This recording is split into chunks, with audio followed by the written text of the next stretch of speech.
বাজার কর্তৃক আয়োজিত আজকের এই বিশাল মহিলা সমাবেশের সম্মানিত উপস্থিতি, সামনে আমার মা বোনেরা, আসসালামু আলাইকুম রহমতুল্লাহ।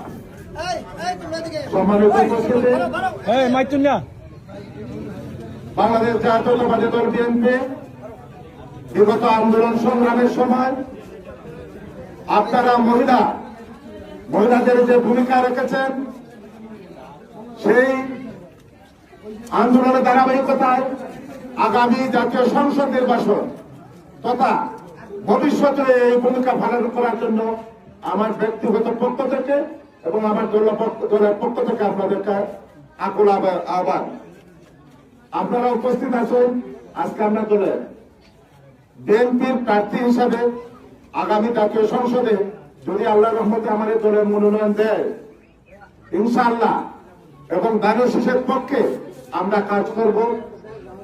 এই সুবাদে বাংলাদেশ জাতীয়তাবাদী দল বিএনপির প্রতিষ্ঠাতা শহীদ রাষ্ট্রপতি জিয়াউর রহমান প্রথমেই মহিলাদেরকে নিয়ে বাংলাদেশের প্রথম 1978 সালে মহিলা মন্ত্রণালয় গঠন করেছিলেন, শুধু মহিলাদেরকে উদ্দেশ্য করে।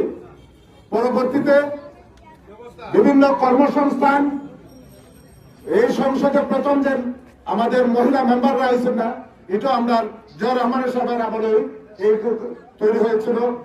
আপনি দেখবেন স্বাস্থ্যকর্মী বিভিন্ন বাড়িতে ইনজেকশন দেয়, এই সময় জিয়াউর রহমান সাহেবের আমলে 55,000 স্বাস্থ্যকর্মী মহিলারা নিয়োগ করছিলেন।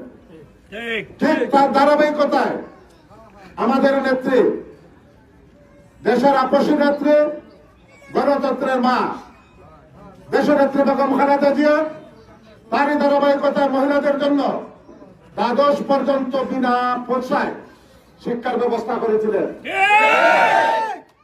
খাদ্যের বিনিময়ে শিক্ষার ব্যবস্থা করেছিলেন। মহিলাদের জন্য ভোকেশনাল ট্রেনিং ইনস্টিটিউট গঠন করেছিলেন। এমনকি কর্মসংস্থানের জন্য ঋণ দেওয়ারও ব্যবস্থা করেছিলেন। আজকে আমরা যে 31 দফা নিয়ে আপনাদের সামনে এসেছে, আপনাদের 24 নম্বর দফায় দেখবেন নারীদেরকে কি পরিমাণ মূল্যায়ন করা হয়েছে, যে আমাদের একটা প্রত্যেকটা ঘরে মহিলাদেরকে একটা ফ্যামিলি কার্ড দেওয়া হবে।